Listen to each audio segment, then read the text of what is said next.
Uno de los enemigos más antiguos y persistentes del pueblo judío es la nación de Amalek, el primer enemigo que atacó a Israel luego del éxodo de Egipto.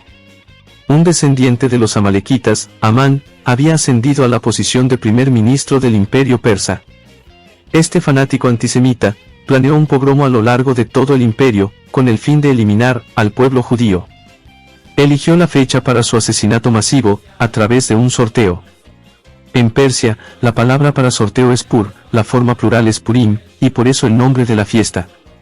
La heroína de la historia de Purim, Esther, era una mujer judía devota, que fue tomada a la fuerza como esposa para Ahasverosh.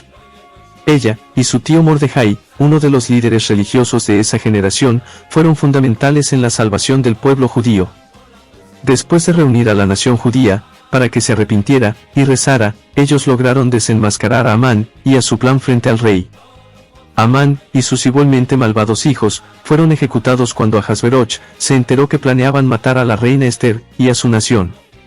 A los judíos se les permitió defenderse contra sus enemigos en el día fijado para la aniquilación y resultaron completamente victoriosos. Mordejai y Esther registraron los eventos de Purim con inspiración profética en la Megilata, Esther, literalmente el rollo de Esther. La Megilá se lee públicamente en la noche y en el día de la fiesta de Purim.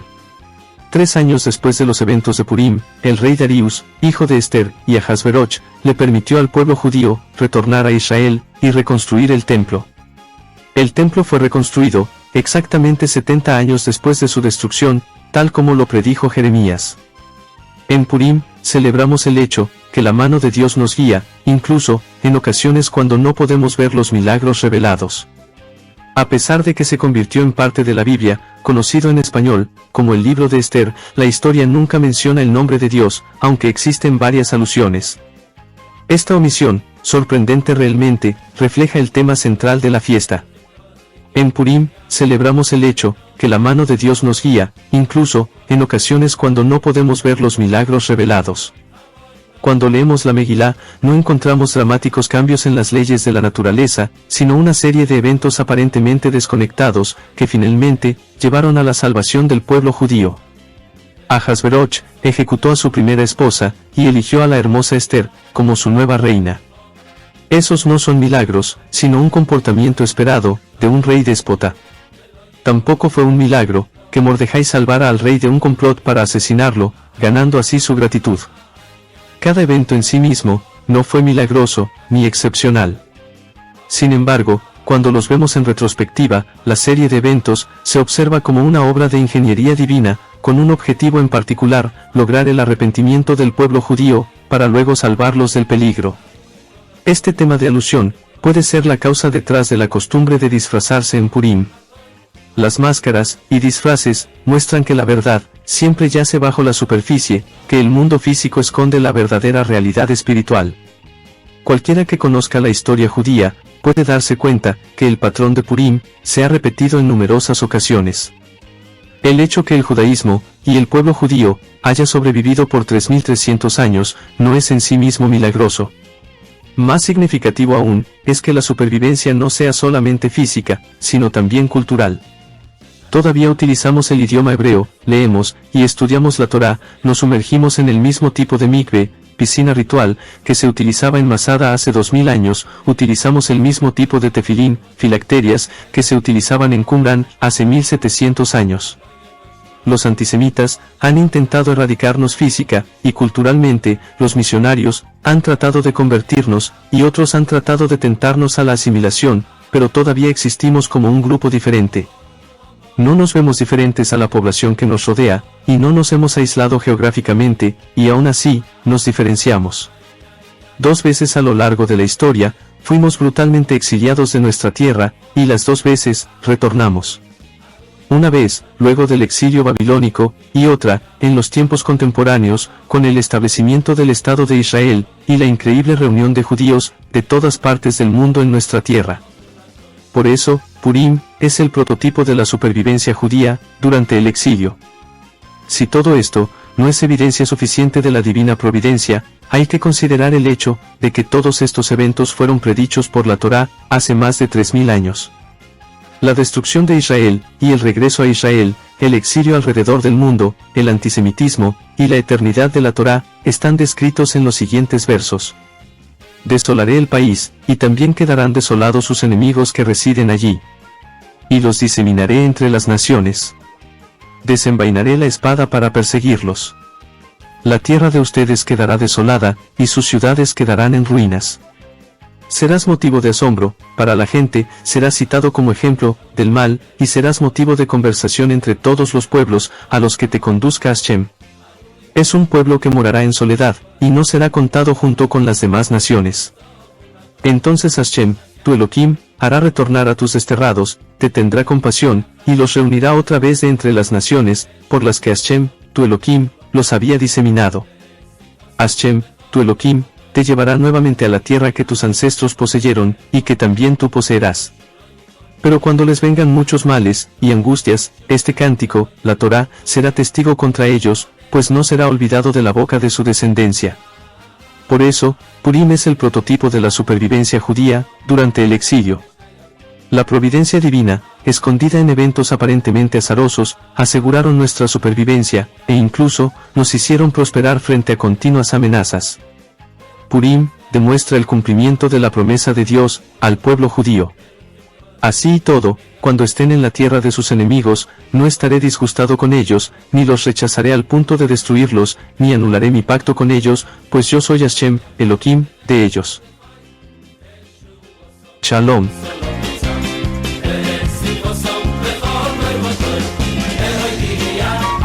Se dice que el libro de Esther originalmente no estaba considerado para estar en la Biblia, porque no se da testimonio de Dios. ¿Qué fue lo que hizo que sí se agregara en el canon bíblico? Bueno, no se incluía en el canon bíblico por el periodo histórico en el que fue escrito, que ya el pueblo estaba disperso, ¿no? Estaba en el cautiverio, ahora por los persas, entonces por eso es como que no se incluía en el canon bíblico, pero pues sí es completamente un libro que nos habla de Dios, a pesar de que no se nombra el nombre de Dios por ninguna parte, pues sabemos que Dios es tan sutil que estuvo en todas las cosas que ocurrieron por detrás, ¿no? Para la liberación del pueblo de Israel. Y bueno, sí es canon, ¿no? Hoy en día sí está en el canon, no quedó fuera. ¿La celebración de Purim es un mandamiento de Dios, o es un mandamiento de hombre? Si fuera de hombre, ¿por qué debemos de celebrarla? Bueno, realmente no es ni mandamiento de Dios, ni un mandamiento de hombre, porque en primera Dios no lo manda, y tampoco es un mandamiento de hombre, sino es un hecho, es una fiesta conmemorativa de la supervivencia del pueblo judío a manos del terrible Amán. Entonces se celebra con este entendimiento de que celebramos la alegría de la supervivencia del pueblo y que Dios estuvo detrás de todo lo que ocurrió y de la salvación. Eso es lo que se celebra realmente. Es cierto que Purim es un carnaval donde hay excesos, y que la historia de Esther es solo el pretexto de los judíos para justificar esa fiesta carnavalesca. Bueno, así parecería, ¿no? Pareciera que es un pretexto de una fiesta de ese estilo, pero no, o sea, realmente nos habla de que la alegría que hay en Purim es tan grande que a veces llega a ser de ese estilo, desmedido, pero no es un pretexto de los judíos, o sea, realmente es una historia de la supervivencia del pueblo. Y yo sé lo que muchos van a decir, que no, que fue una historia inventada, que están honrando a Ishtar y a Marduk, ¿no? Pero bueno, ya son inventos de muchas personas. ¿Cómo se va a honrar a estos seres, ¿no? Demoníacos, cuando pues nos hablan de la supervivencia del pueblo a manos de un ser terrible como fue Amán? Entonces hay muchas cosas que se dicen o que se pudieran llegar a permitir, tal vez no están del todo bien, pero se hace con el afán de celebrar, ¿no? De celebrar la liberación, la supervivencia del pueblo y entrar en esta conciencia de que a pesar de que el nombre de Dios no se menciona, es Dios el que está detrás de todo esto y que permanece oculto, así como el nombre de Esther, que significa oculto, también Dios permanece oculto. ¿Por qué se es válido emborracharse en Purim? Bueno, realmente no sabemos si esto sea un mandamiento de hombre, aunque hay varios entendimientos del por qué. Uno es porque dice que cuando uno está en este estado de embriaguez, sacamos nuestra verdadera identidad, ¿no? O sea, es como revelar lo que está oculto, como Esther. Otro entendimiento dice que es porque debemos entrar en la conciencia de que todo lo que Dios ha permitido lo hizo con un bien, que es que lo clamemos a Él, al grado de embriagarnos, de decir bendito Amán y maldito Mardoqueo, porque ya no entendemos que hay una separación entre las cosas buenas y malas, sino que nos hacemos una ejad con Hashem. Entonces, pues sí se permite el embriagarse, es lo más adecuado, ya está en consideración de cada quien. Yo particularmente celebro Purim, pero no me embriago. ¿Cuáles son los mandamientos específicos que hay que llevar a cabo en Purim? Pues realmente no son mandamientos, ¿no? Son tradiciones, o sea que se le fueron añadiendo a la fiesta. La fiesta se leía el libro, el rollo de Esther, y era estar alegres, gozados por la supervivencia. Y después tal vez se han ido añadiendo costumbres más de hombres, o tal vez no son tan costumbres, tal vez se hacen con algún entendimiento, como el ayuno, después una buena comida, no una cena. Pues este ambiente de fiesta, pues no decir mandamientos específicos, ¿no? Pues no está como bien planteada tal vez la pregunta, pero tampoco decir mandamientos de hombres, ¿no? Realmente es crear este ambiente festivo y entrar en esta conciencia de que Dios nos rescató. ¿Se le puede ordenar a alguien que sea feliz y esté alegre? O la misma pregunta de otra manera, ¿una persona puede ser feliz porque alguien se lo ordena?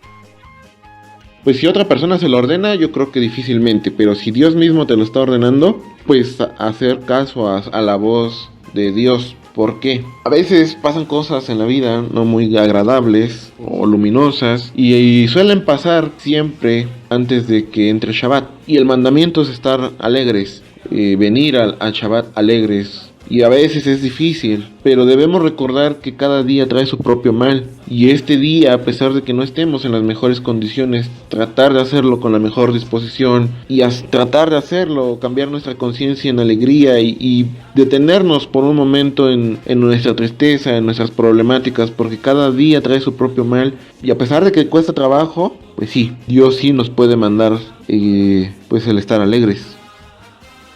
Si el verdadero nombre de Esther es Hadasa, ¿por qué a la Megilá no se le llama el libro de Hadasa, que es su nombre real y es nombre hebreo? Bueno, recordemos que ella fue conocida así, como la reina Esther, era como se le conocía. Entonces, tal vez es esa la razón, como no se le conocía con el nombre de Hadasa, y recordemos que dentro del nombre de Esther, pues está el significado de esta fiesta y dentro de este nombre también se encuentra Dios, ¿no? Que está oculto, pues tal vez está la razón. Espiritualmente el rey Asuero, ¿qué significado tiene en la historia judía? Y espiritualmente, ¿cuál pudo ser su destino? Sí, espiritualmente en la historia judía, pues es que gracias a la decisión que él tomó de no matar a Esther y de atender a su petición, pues el pueblo judío se salvó. Entonces, de cierta manera, Dios lo puso, ¿no? En este puesto con el fin de salvar al pueblo. Entonces, ¿qué significado tiene en la historia judía? Que pues gracias al poder de este rey se salvó el pueblo judío de Amán, porque ya se había dado un decreto, pero este rey lo anuló. Y espiritualmente el fin del rey Asuero pues pudo haber sido trágico, porque era un hombre que, digámoslo así, antes de conocer a Esther estaba perdido en el mundo, ¿no? En la vanidad del mundo, las cosas que el mundo te ofrece. Entonces recordemos que si no hubiera sido por Asuero, de todas formas Dios hubiera encontrado el modo de salvar a su pueblo, pero sí nos habla de que este rey tuvo esta gran oportunidad que Dios le concedió y que este Dios la aprovechó. Y más que aprovecharlas, también se vio infundido por esta gran persona que era Esther, ¿no? Y que él eligió. Y sabemos que no hubo una casualidad, sino que todo se fue dando, ¿no? Dios fue operando a través de todas las decisiones de los hombres. ¿Quién tiene más mérito espiritualmente hablando, Esther o Mardoqueo? Pues yo diría que los dos, porque recordemos que los dos cumplieron una función. Mardoqueo también le salvó la vida al rey cuando conspiraron contra él y se le honró como una especie de mesías, porque al rey el sueño no le venía. Entonces dijo, honren a este hombre, que no se le ha honrado por haberme salvado la vida. Y Esther pues también tiene su mérito por entrar delante de la presencia del rey y que pudo haber muerto. Y que no fue de esa manera, ¿verdad? ¿Quién representa al Mesías, Esther o Mardoqueo? Bueno, aquí creo que sí es más lógico. Aquí es Mardoqueo el que representa al Mesías, por la forma en la que se le honró y por la forma en la que guió, ¿no?, al pueblo, porque Esther estaba en el palacio y Mardoqueo fue al que guió al pueblo cuando Esther les dice que ayunen. Entonces yo aquí personalmente pienso que Mardoqueo es quien representa al Mesías. ¿Qué personaje es peor, Faraón o Amán? Los dos son personajes terribles. Los dos son personajes que están muy alejados de la voluntad de Dios. Pero recordemos que Faraón sí tenía contacto con Dios. Y Amán, pues su descendencia es un pueblo que odia a Israel. Lo odia porque lo odia, sin razón. Entonces, ¿qué personaje es peor? Pues probablemente Amán, porque Amán intentó destruir a todo el pueblo. Y Faraón sabemos lo que hacía con los niños, ¿no? Pero le preservaba la vida a las mujeres. Y si hay mujeres, pues hay supervivencia todavía del pueblo. Pero en el caso de Amán, él sí quería dar muerte a todo el pueblo. Entonces tal vez Amán sea mucho peor que Faraón. ¿Es verdad que Mardoqueo y Esther son de la tribu de Benjamín? Y si es así, ¿por qué se les llama judíos? Buena pregunta. Sí, es probable que ellos sean de la tribu de Benjamín. ¿Y por qué se les llama judíos? Bueno, porque a toda la región se le llamó Judea. Y a pesar de que existía la tribu de Benjamín, la tribu de Judá y algunos levitas, pues a todos se les dio el seudónimo o la ciudadanía de judíos, porque la tribu de Judá era la más grande y la más influyente. Entonces esa es la razón, que se les conocía ya como judíos a pesar de provenir de otra tribu. Pero es lo mismo que ocurre con la casa de Israel o cuando le dicen Efraín. Efraín nada más es una tribu y se le denota así a las otras 10, pero es por el liderazgo, por la importancia, porque eran más en número. Entonces es realmente esa la razón. Pero recordemos que en la palabra judío pues hay un... ¿cómo se le puede decir? Pues hay un significado, que significa el que alaba a Dios. Entonces pues claro que alababan a Dios, que eran judíos en su quehacer diario, a pesar de que no pertenecieran a esta tribu. ¿Por qué hay movimientos mesiánicos que dicen que no se debe de guardar Purim? Bueno, tal vez pues no quieren a la casa de Judá como sus hermanos, piensan que es una fiesta desmedida y por eso creen ellos que no se debe de guardar Purim. Tal vez sean esas las razones, pero pues si tenemos la oportunidad de gozarnos con nuestros hermanos judíos, con la casa de Judá, ¿qué acaso no nos ponemos felices por su supervivencia? Claro que sí. Entonces no entiendo por qué pues esta división, ¿no? Que sabemos que es algo que caracteriza o que ha caracterizado a la casa de Israel, que siempre ha querido diferenciarse de la autoridad de la casa de Judá. ¿Qué significado profético tiene que personajes tan importantes como Esther o Daniel no hayan querido regresar a la tierra prometida? Pues sí, realmente Daniel sí quería regresar a la tierra prometida. Por eso es que ayunaba, por eso es que pidió para que el pueblo judío regresara a la tierra prometida. Y en el caso de Esther, pues tal vez no era tan importante regresar a la tierra prometida, sino su supervivencia. Entonces, pues esa es la razón. Esther buscaba más la supervivencia, pero Daniel sí. Daniel definitivamente sí quería que regresaran a Jerusalén, a la tierra prometida. ¿Tiene algún significado profético? Pues el de Daniel sí, porque va a llegar un momento en el que no solamente la casa de Judá o los judíos van a querer regresar, sino todo Israel va a querer ir a su tierra prometida. Y bueno, hasta aquí las preguntas, muchas gracias. Yo me despido con un gran shalom.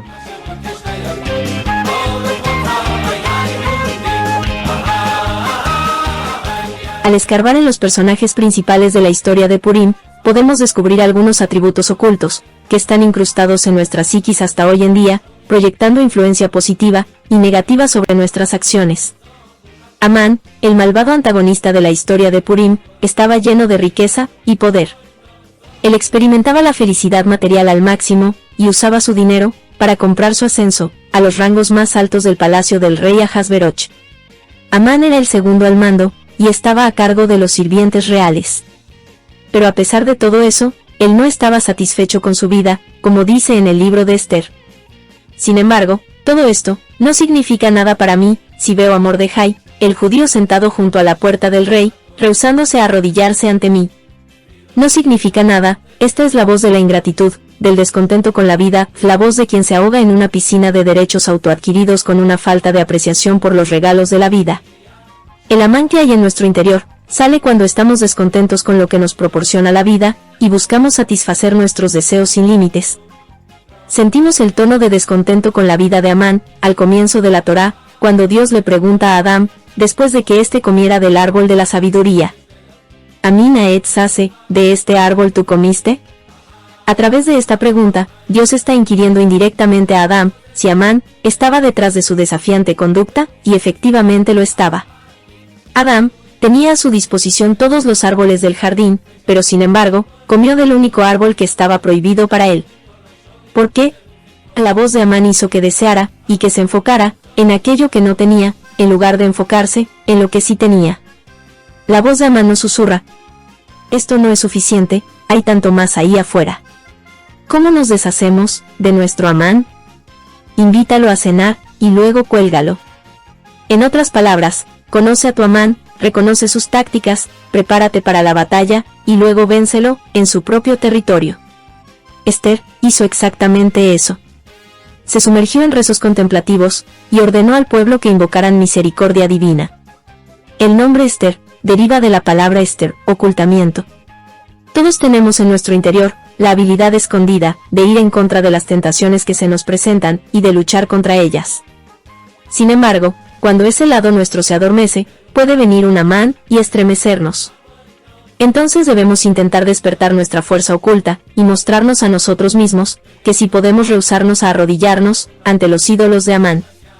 Hay un Esther en el fondo de cada uno de nosotros que puede combatir a Amán cuando realmente se lo propone. En mérito del autosacrificio de Esther por su pueblo, ella mereció ser aceptada en la recámara del rey, sin invitación previa. Ahasverosh solamente observó a Esther, y quedó fascinado con su increíble aura espiritual. Ella brillaba por el inmenso amor y preocupación que sentía por el pueblo judío. Este es el poder del amor incondicional, y altruista, tiene el poder de vestirnos espiritualmente con atuendos de realeza, y de transformarnos en personas apreciadas por todos. Mordejai es la personalidad inspiradora detrás de Esther. Mordejai encarnaba la imagen de un judío simple y humilde, que tan solo quería seguir los mandatos de Dios. Él era optimista, y creía que, aunque la situación parecía sombría, todo podía cambiar. Mordejai nunca perdió la esperanza. En el libro de Esther, está escrito que Mordejai lloraba mientras caminaba por las calles de Susa.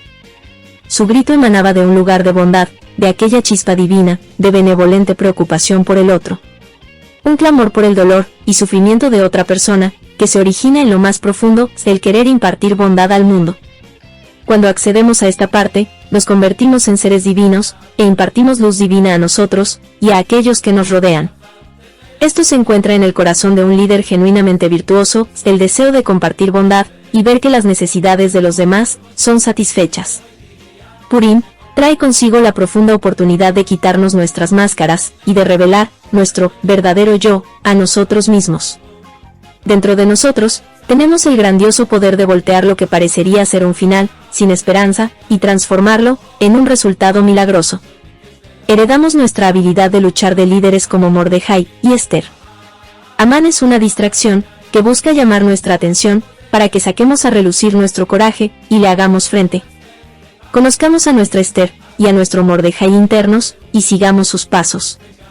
Al hacerlo, los Amanes caerán a un lado y serán colgados en sus propias horcas. Hag Purim Sameach.